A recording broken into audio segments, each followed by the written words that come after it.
Olá, tudo bem com você? Como é que foi sua semana? Boa, mais ou menos? Tranquila? Paz? Que bom que você está aqui nessa manhã, viu? Se você está aqui hoje de manhã é porque Deus te trouxe aqui. Satanás fez de tudo durante a semana para que você não viesse aqui ouvir a palavra do Senhor.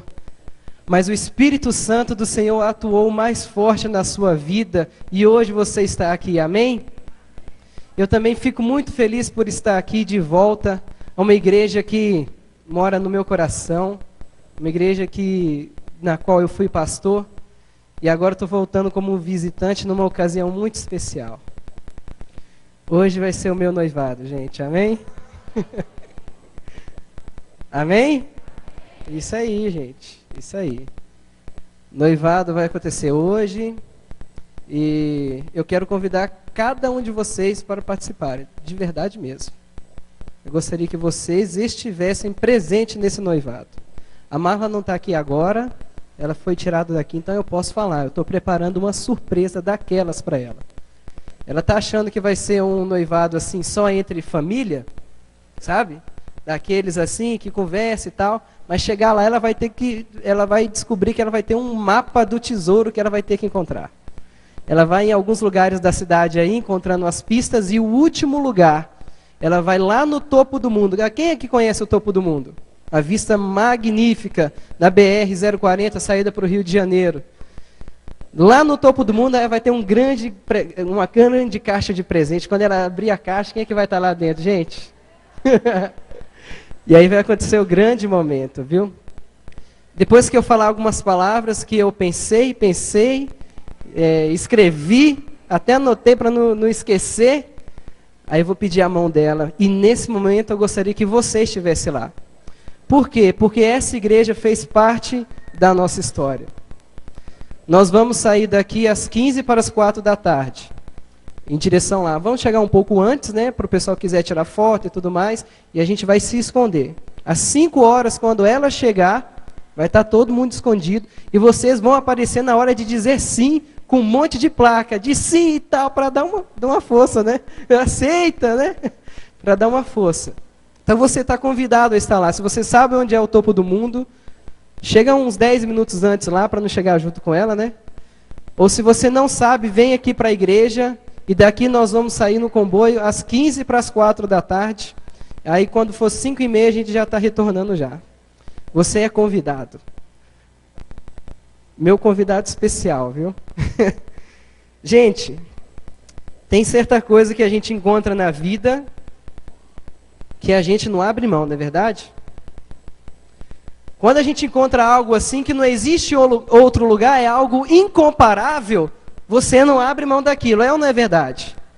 Quando você encontra uma coisa, uma pessoa que você não ia encontrar em qualquer outro lugar, que é uma pessoa incomparável, você não abre mão dela.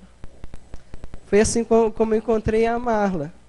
Não vou abrir mão desse meu amor, e hoje eu vou declarar isso para ela. Outras coisas já fazem parte da nossa vida desde sempre. Os nossos pais, os nossos irmãos, os nossos parentes, primos, são pessoas nas quais amamos, que são pessoas incomparáveis. Se você está aqui nessa manhã, meu irmão, minha irmã, é porque você escolheu estar com o Jesus que é incomparável. Pelo fato de você estar aqui nessa manhã, você está reconhecendo de que não existe um outro lugar, outra pessoa a quem você possa estar aos pés, senão do Senhor Jesus Cristo. E Ele é fantástico. Jesus Cristo é realmente incomparável. O mundo tem, já teve e vai ter muitos gurus, pessoas que são admiradas, como quem sabe a Madre Teresa ou Mahatma Gandhi, por aí vai. Pessoas que fizeram bem para a humanidade, mas nenhuma delas chega perto ao incomparável Jesus Cristo. Os gurus, eles podem ser símbolos de paz, os gurus podem ser símbolos de amor, de bondade, de cuidado, Mas Cristo, ele vai além. Cristo, ele não é um símbolo de paz, ele é a paz. Cristo não é um símbolo do amor, ele é o próprio amor, ele é o próprio cuidado, ele é bondade, ele é misericórdia. Jesus Cristo é a cura. Não existia uma figura tão célebre quanto a esse homem-Deus, que chacoalhou o mundo de uma maneira tão fantástica, que transformou e continua transformando milhares e milhares de pessoas, mesmo não estando em nosso meio, de forma física. Ao longo dos séculos, milhares, centenas de milhares de pessoas têm entregado a sua vida porque reconhecem que Jesus, ele é incomparável. Enquanto esteve entre nós, Jesus nos ensinou a viver uma vida de abundância. Jesus nos ensinou a viver uma vida de abundância no que corresponde à nossa parte física. Jesus nos ensinou a ter uma vida em abundância no que corresponde à nossa parte sentimental, à nossa parte mental, racional e também a espiritual. Jesus Cristo, ele mostrou um estilo de vida. Ele mostrou um caminho. Jesus Cristo mostrou a verdade. E essa verdade, meus irmãos, nós encontramos aqui na palavra de Deus. E é por isso que todos os sábados nós nos reunimos a fim de estudarmos a palavra do Senhor, para continuar nesse caminho, para continuar tendo essa vida que Cristo promete para mim e para você. As palavras de Jesus eram tão encorajadoras, tão cheias de misericórdia, de ensinamento, que transformava a vida das pessoas de uma maneira tão fantástica, que acalentava os corações das pessoas, trazendo conforto e esperança para a vida delas. Onde ele ia, uma grande multidão sempre o acompanhava. Jesus, opa, estou indo lá. Estou indo lá porque eu preciso de uma cura. Eu sou cego, preciso de uma cura. Eu estou indo lá porque demônios estão me atormentando. Jesus está passando na cidade, opa, eu estou indo lá porque esse Jesus aí, quando ele fala, meu coração se enche de alegria e esperança e eu preciso ouvir uma mensagem desse homem. Por onde Jesus passava, pessoas queriam tocá-lo, queriam ouvi-lo, sentir de perto a transformação que ele trazia para a vida das pessoas. E esse desejo, muitas vezes, acabava sufocando o mestre. Porque Jesus era Deus, mas ele também era homem. Ele se cansava. E a consequência do cansaço, às vezes ele comia pouco, dormia pouco, e o físico dele ficava muito debilitado. Mas é interessante perceber que mesmo Jesus cansado, ele não negava as pessoas. Mas ele sacrificava o seu próprio bem-estar para compartilhar os seus ensinos, a sua misericórdia com o povo. Para compartilhar a missão na qual ele veio aqui na terra para cumprir. Em certa ocasião, a multidão era tão grande, que apertava a Jesus, vir em cima dele, que foi necessário ele chegar no Mar da Galileia, à beira do Mar da Galileia, subir em cima de um barco e afastar um pouco, para não ser assediado pela multidão, a multidão que queria estar perto do mestre. Ele também entrou no barco, se distanciou um pouco, porque ele queria ter uma posição melhor para começar a conversar com as pessoas. Para começar a ensinar as pessoas. Essa ocasião aconteceu lá na orla do Mar da Galileia, na planície de Genezaré, uma região bem conhecida dos judeus. Cristo era essa pessoa que atraía pecadores, atraía aquelas pessoas que precisavam de perdão, de alento, de carinho, de afeto. O método de Jesus era muito diferente do que, quem sabe, nós pensamos que seria o método certo. Você está com o seu guia de mensagem aí? Pega o seu guia de mensagem. Responde aí a primeira guia de mensagem número 1.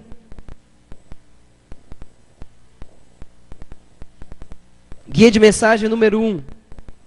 No método de Cristo, ele se misturava com as pessoas, identificando-se com as suas necessidades e interessado nelas, ministrando a elas e depois as desafiando a aceitar e a segui-lo.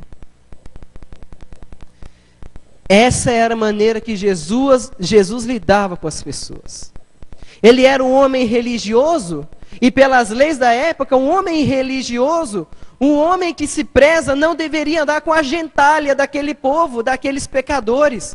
Mas Jesus não, ele queria alcançar o pecador, ele se misturava com eles. Ele ia até essas pessoas. Ele identificava quais eram as necessidades dele e demonstrava interesse em auxiliar. Depois que ele descobria, então ele, à medida do possível, ele ministrava, ou seja, ele ajudava. Ele se misturava, chegava perto do coxo. Via lá que o coxo estava precisando, chegava, conversava com aquele coxo, via a necessidade dele, mestre, eu preciso andar. O que Jesus fazia? Então anda. O coxo levantava e andava, e depois Jesus desafiava. E o desafio era de segui-lo, de seguir o caminho dele. E aqui, irmãos, está um método que é o melhor método que nós podemos utilizar para levar Jesus às pessoas. Muitas vezes a gente quer enfiar a Bíblia goela abaixo da pessoa, porque se você não fazer isso, você vai para o inferno. Já viu gente que faz isso por aí?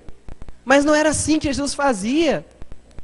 Ele quer que a gente chegue até as pessoas, vê as necessidades delas, supre essas necessidades, e aí quando você ganhar a confiança dela, você vai ter abertura para falar do Evangelho.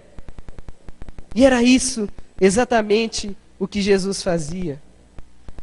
Depois desse episódio, na beira do Mar da Galileia, ele então decide atravessar o Mar da Galileia, um trecho de aproximadamente 11 quilômetros, de uma ponta a outra, e foi para a região de Gergesa. Alguns dizem Gergesa, outros dizem Gerazenos, e tem algum outro tipo de palavra aí que eu não me lembro agora. Ele foi para esse lugar aí, e é nesse trajeto, entre uma ponta e outra, que acontece aquela história que o pastor Lucas comentou aqui, a respeito da grande tempestade.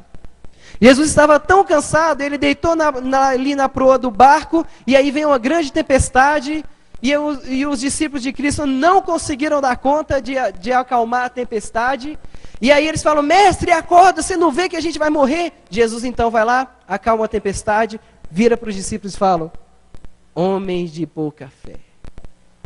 Se vocês tivessem a fé do tamanho do grão de uma mostarda, não é assim que ele fala? Vocês seriam capazes de mover montanhas. Jesus havia acabado de ministrar, falando sobre o grão de mostarda, lá na beira do Mar da Galileia, mas os discípulos não haviam aprendido. Jesus precisou acalmar a tempestade para mostrar que eles precisavam de ter mais fé. É nesse trajeto, Jesus acalma, chama os discípulos de homens de pouca fé. E no final, quando os discípulos veem que Jesus tem poder sobre a natureza, eles perguntam, quem é esse homem que tem poder sobre a natureza? Quem é esse homem? E mal sabia eles que algo mais fantástico ainda iria acontecer após aquele episódio. E é sobre essa situação fantástica que eu quero falar com vocês nessa manhã. Você que tem uma Bíblia, abre aí a sua Bíblia, se for no seu tablet ou no papel mesmo, no livro de Marcos. Você que está sem Bíblia, levante a mão, que o pessoal da produção vai levar uma Bíblia até você. Abre aí a sua Bíblia no livro de Marcos, no capítulo 5. Marcos, capítulo 5. Nós vamos ler aqui do verso 1 até o 7, ok? Marcos, capítulo 5, versos 1 ao 7. O texto diz o seguinte: Entrementes chegaram à outra margem do mar, a terra dos Gerazenos. Ao desembarcar, logo veio dos sepulcros ao seu encontro um homem possesso de espírito imundo, o qual vivia nos sepulcros, e nem mesmo com cadeias alguém podia prendê-lo, porque tendo sido muitas vezes preso com grilhões e cadeias, as cadeias foram quebradas por ele, e os grilhões despedaçados, e ninguém podia subjugá-lo. Andava sempre de noite e de dia, clamando por entre os sepulcros e pelos montes, ferindo-se com pedras. Quando de longe viu Jesus, correu e o adorou, exclamando com alta voz: Que tenho eu contigo, Jesus, Filho do Deus Altíssimo? Conjuro-te, por Deus, que não me atormentes. Nós vemos aqui uma situação que é descrita por Marcos. Marcos, que na realidade o nome dele é João Marcos. E ele era um discípulo de Pedro. Durante as viagens de Pedro, missionárias, Marcos esteve com Pedro todo o tempo, escutando do testemunho que Pedro dava a respeito de Jesus. Marcos esteve com Pedro em Roma, na última parte da vida do apóstolo, naquela última viagem dele em que ele ia ser condenado. E lá ele registrou uma narrativa.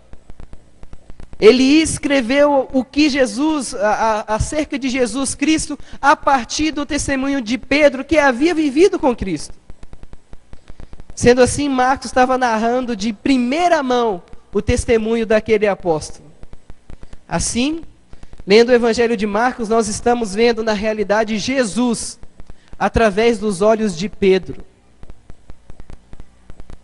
Pedro, aquele que perguntou: quem é esse homem? Essa história, irmãos, ela representa o encontro de Jesus com o desamparo da condição humana. Essa história, ela mostra para a gente o encontro de Jesus com a desgraça humana.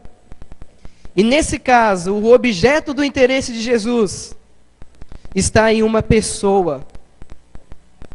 Uma pessoa que representava alguém da periferia. Ele não tinha qualquer valor para a sociedade. Ninguém desejava estar perto desse homem. O homem rejeitado, porque tinha o espírito imundo, demônios em seu corpo. Mas Jesus, irmãos, ele é incomparável, porque ele é um mestre de fragmentos. Jesus é um mestre nos fragmentos, porque ele viu um homem ali caído, fragmentado. E ele pegou aquele homem todo fragmentado, quebrado, quebrantado. Um homem que aparentemente não tinha uso. E ele transformou esse homem em um lindo mosaico. De alguém rejeitado para um representante do Evangelho, um representante do Deus Altíssimo. A salvação havia chegado naquele lugar. A tradição judaica cria que os demônios, eles viviam em cemitérios, pântanos e desertos. E essas eram basicamente as regiões que eram habitadas pelos demônios. Ao desembarcar naquela região, Jesus ele confronta-se com esse endemoniado, que está vivendo entre os sepulcros, provavelmente banido do convívio social. E aquele endemoniado chega esbravejando, dava para perceber nitidamente que o inimigo estava dominando a ele. Tanto é que os discípulos ficaram tão assustados, que esqueceram do que Jesus havia feito, que ele era poderoso para acalmar a tempestade, esqueceram e saíram correndo de medo. Os discípulos ficaram com medo e deixou Jesus sozinho lá, rapaz. E Jesus agora estava em confronto com aquele homem que estava banido do seu convívio social. O texto diz que parte de correntes quebradas, argolas de ferro penduradas nos seus pulsos e na sua perna. Tão forte que nenhuma corrente era capaz de segurar aquele homem. O que Jesus estava vendo era uma visão das tentativas de tentar conter um homem descontrolado. Quem sabe ele tinha marcas nas suas mãos, além de marcas no seu corpo, de tanto que ele se machucava, como o texto diz. Os versos que nós lemos, do verso 1 ao 7 do capítulo 5, descreve o estado mental de um homem. Ele não tinha domínio nenhum sobre a sua mente. Seus gritos e o seu comportamento, que era autodestrutivo, vagando de dia e de noite em meio aos túmulos, eles são claros sinais de anormalidade. Aquele homem não estava normal. E junto a esses versos que nós lemos, apresenta as 4 características de insanidade ou possessão segundo os judeus. A primeira é correr sem destino durante a noite. Segunda, passar noites em cemitérios. Terceiro, rasgar suas roupas. Quarto, destruir o que for utilizado nele. E esse homem tinha todas essas características. Não tinha dúvida que ele estava possesso, dominado pelo inimigo. Os discípulos não quiseram nem ficar ali, né? Ó, cascaram o beco. É ruim de eu ficar aqui, viu? Vai que esse bicho faz alguma coisa, se nem corrente dá conta de segurar ele. Esqueceram que o Deus poderoso estava ali com eles. E aqui, irmãos, na realidade, o inimigo estava tendo domínio sobre a mente e o corpo daquele homem. Mas pastor, mas isso é possível? É possível. É possível. O inimigo, ele pode ter domínio sobre o corpo de uma pessoa quando a sua mente está debilitada. Ele pode ter domínio sobre a mente da pessoa e o físico da pessoa quando ela está emocionalmente abalada, fisicamente e espiritualmente. É um conjunto de coisas que deixa vulnerável para que o inimigo entre e domine aquela pessoa. E é interessante perceber que a maior batalha de todos os tempos acontece dentro da nossa mente. E o grande prêmio dessa batalha é a dominação da nossa mente. Está lá os anjos de Deus e do inimigo batalhando para saber quem vai dominar a sua mente. E cada vez mais que você faz o gosto do inimigo, cada vez mais que você comete aquele pecado que você sabe que não deveria cometer, cada vez mais que você se aproxima do inimigo, você está dando brecha para que ele domine a sua mente. Isso aconteceu com aquele homem.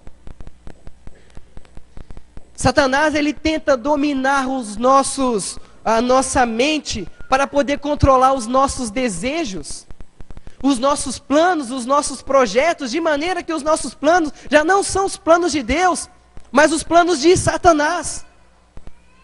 Ele começa a controlar o nosso desejo. E isso estava acontecendo com aquele homem. Em alguns casos, o domínio era tão forte que não era só o pensamento e as decisões, mas também tinha um domínio físico. Que é um estágio a mais, é o que estava acontecendo com aquele homem. Era nessa situação que ele se encontrava, de dominação física, onde a sua razão estava submetida à dominação de uma legião de demônios. É o que o texto diz nos versos a seguir. O homem preso, ele estava preso em seu próprio corpo, sem forças para lutar com milhares, com centenas, na realidade, com centenas de demônios. Depois, quando Jesus joga os demônios para os porcos, vê lá que os porcos eram por falta de 2.000. Imagina 2.000 demônios naquele homem. Ele não tinha forças para lutar. Eu pergunto para você, qual o valor, se você vivesse naquela época, conhecesse a história do homem, quem sabe homem de bem, não sei o que aconteceu com ele, mas que fazia parte da sociedade vivendo aquela situação, qual valor você daria, você atribuiria a uma criatura dessas? Você veria, ou você passaria de longe como aquele povo fez? Ah, pastor, eu veria, mas lá no fundo, né? Eu vou mexer com esse cara? Os discípulos fugiram, que andaram com Jesus lá, fugiram, imagina, eu vou fugir do cara também. Mas é exatamente aqui que Jesus é o diferencial. É exatamente aqui que Jesus ele é incomparável. É aqui que nós encontramos com a suprema especialidade de Cristo de auxiliar os que necessitam. Pegue o seu guia de mensagem número 2. A suprema especialidade de Cristo é ver além das aparências. Discernir além do nevoeiro das circunstâncias.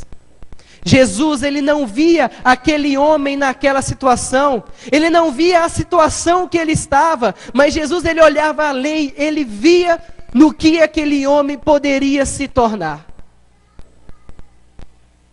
E Jesus, ele vê você da mesma maneira. Ele não vê o quão pecador você é, o quão longe você está dos caminhos de Deus. Deus, Jesus Cristo, ele vê além das aparências, ele vê aquilo que você pode se tornar. E ele não dá viagem perdida. Onde há alguém carecendo de graça, lá está ele para restaurar a vida. Jesus fez todo esse esforço para passar pela multidão, velejar durante 11 quilômetros debaixo de uma tempestade forte, para simplesmente trazer libertação física, espiritual e mental para uma pessoa que era necessitada. E Jesus faz muito mais por você. Ele morreu por você, para que você tivesse a libertação do pecado. O homem ele não chega a falar, a formular nenhuma súplica explícita. Mas Jesus olhou no fundo dos olhos daquele homem, e ele viu que ele estava suplicando libertação e cura.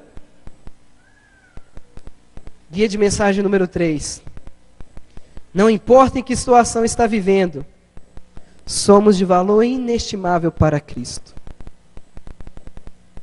Cristo ele faz de tudo porque você tem um valor inestimável para Ele. O real inimigo à sua frente, à frente de Jesus, já era um velho conhecido. Um colecionar de fracassos em alguns encontros anteriores. E agora, prestes a encontrar mais uma nova derrota, o inimigo de Deus.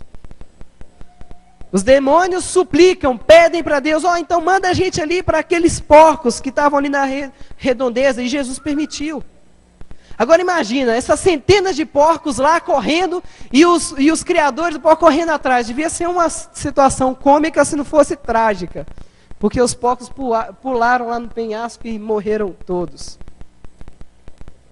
O endemoniado Gerazeno, que no início da narrativa aparece nu e desfigurado, ele termina na realidade aos pés de Cristo, transformado, em plena posse das suas faculdades físicas, mentais e espirituais.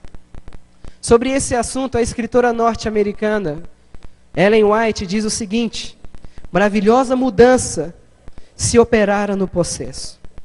Fizera-se-lhe luz no cérebro, brilharam-lhe os olhos de inteligência e a fisionomia por tanto tempo mudada à semelhança de Satanás, tornara-se repentinamente branda, tranquilas as ensanguentadas mãos, e louvava alegremente a Deus por sua libertação. O homem que havia sido possesso, agora ele suplicava, liberto da sua situação, ele suplicava para seguir a Jesus. Porque ele queria seguir o Mestre, porque ninguém jamais havia feito por ele o que Jesus fez. Mas o Senhor diz, não. Jesus não permite. Em lugar disso, ele diz assim, olha, vai lá para a tua casa, para os teus, e anuncia quão grandes coisas o Senhor te fez. e como ele teve misericórdia de ti, verso 19. A expressão tua casa diz, vai lá para a tua região, para a sua cidade. E foi isso que ele fez. Ele foi falar para as pessoas do que Jesus havia feito na vida dele. Isso provavelmente aconteceu em outubro, novembro, final ali do outono, do ano 29 depois de Cristo. Mas Jesus voltou, porque dali ele foi expulso, não deixaram que ele ficasse lá. Mas Jesus voltou 11 meses mais tarde. E quando ele chegou lá, a recepção foi totalmente diferente. Ele não foi expulso, mas pelo contrário, milhões de pessoas vinham até ele para escutar o que ele havia para dizer, tudo por causa do testemunho daquele ex-endemoniado. O ex-endemoniado passou a ser a mensagem do Evangelho, passou a ser a mensagem do Evangelho na forma prática, porque as pessoas viam a transformação nítida que aconteceu na vida deles, dando testemunho do que Jesus fez por ele e preparando os corações para quando ele viesse. E aqui ele cumpriu, esse ex-endemoniado cumpriu o dever de um verdadeiro discípulo. Guia de mensagem número 4. Todo seguidor de Cristo nasce no reino como um missionário. E foi o que esse homem fez. Gente, isso que é transformação total. Um homem que era rejeitado, que sofria, agora era um homem aclamado. As pessoas gostavam dele, queriam conhecer o Jesus que havia feito aquilo na vida dele. Um homem que sofria por ter perdido a sua vida, ter perdido a autonomia sobre a sua vida, agora ele recupera mais uma vez. E aqui está, meus irmãos, o segredo. Jesus é incomparável, pois ele devolve a vida para quem perdeu. Restaura um ser humano e lhe dá um novo sentido para a vida. Eu pergunto para você, hoje você está precisando de um novo rumo na sua vida? Você está precisando de ter uma transformação? Você está precisando retomar as rédeas da sua vida financeira?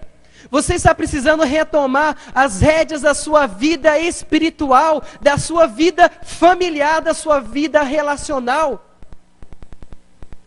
Então, meu irmão, a resposta para você é o seguinte: acredite em Jesus Cristo, porque Ele é incomparável. Ele é o caminho, Ele é a vida, Ele é a própria verdade. É Jesus que vai restaurar a sua vida.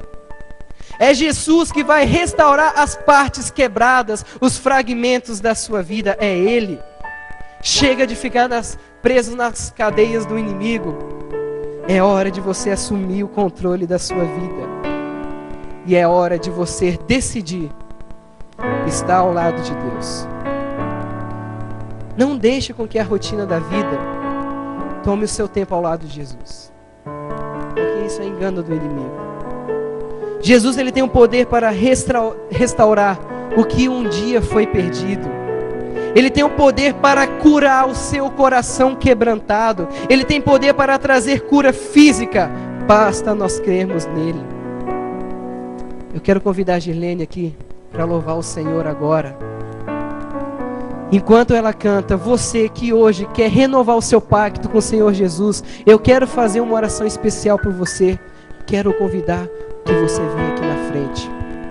Você que é o nosso amigo convidado, que está vindo aqui pela primeira vez, ou veio através da Novo Tempo, e quer falar: Senhor, eu quero que o Senhor Jesus, o Jesus incomparável, seja o Senhor da minha vida. Eu quero fazer uma oração por você. Vem aqui na frente. Eu estou agora em Uberaba como pastor, e lá eu conheci o Onivaldo. Onivaldo era um morador de rua, viciado em drogas e álcool. Ninguém dava nada para aquele homem que ficava à margem da sociedade. Mas um dia, Jesus, através de uma serva do Senhor, chegou até ele. Um dia, uma mulher decidiu sair da sua rotina e falar: você precisa de alguma coisa?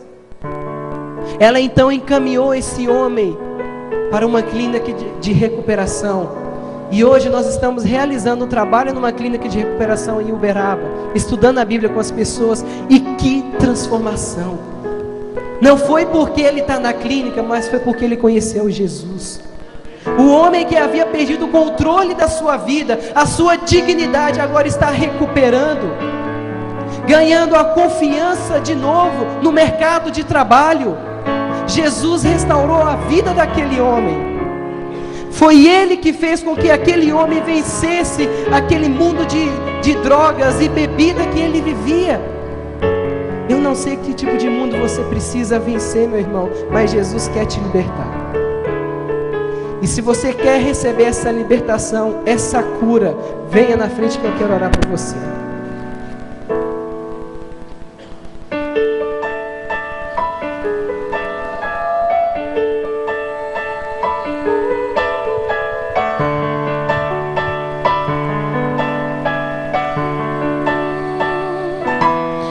Quero ter Jesus na minha vida, para que meus atos sejam puros. Quero ter o amor que vem de Cristo a guiar meus passos inseguros. Só Jesus mostrou com sua vida que Ele tem poder e amor para dar. Nosso ser depende da sua graça. Com Jesus vivemos para dar. Nosso ser depende da sua graça. Com Jesus vivemos para amar.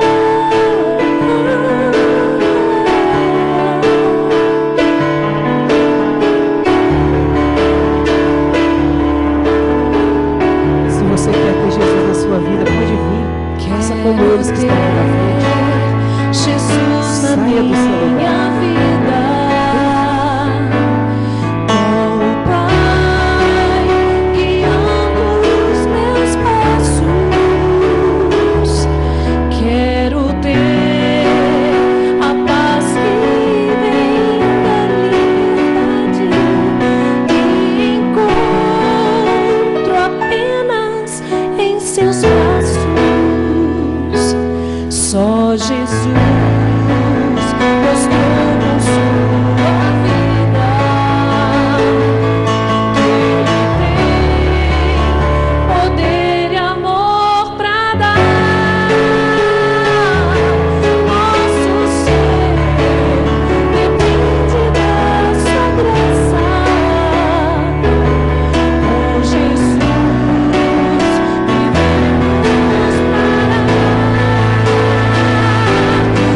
nosso ser depende da sua graça.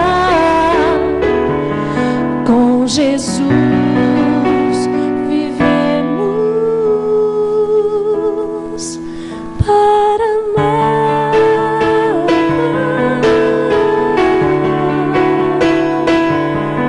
A libertação que Jesus deu para aquele homem é a libertação que Ele concede a você. Hoje, agora. Não é amanhã, não é depois, é agora. Feche seus olhos. Senhor Deus, nós louvamos o Teu nome, porque o Senhor enviou Jesus Cristo, o homem Deus incomparável, como Ele não existe outro, Senhor. Através dos atos, das palavras de Jesus, nós temos a esperança de que hoje nós somos libertados. Nós temos a esperança de que hoje nós recebemos a cura, a transformação da nossa vida, porque hoje nós aceitamos o Senhor na nossa vida. Ó Jesus, faça morada no nosso coração, que o nosso corpo seja um templo do Espírito de Deus, para que a nossa mente seja dominada pelo Senhor. Que nessa batalha que acontece aqui diariamente, que o Senhor possa sair sempre vencedor. Nos dê forças, Pai, para continuar mantendo esse nosso desejo, para continuar mantendo e renovando diariamente essa nossa decisão. E que o Senhor caminhe conosco nessa caminhada espiritual até encontrar com o Senhor nas mansões celestiais. É o que nós pedimos no nome de Jesus, Pai. Amém.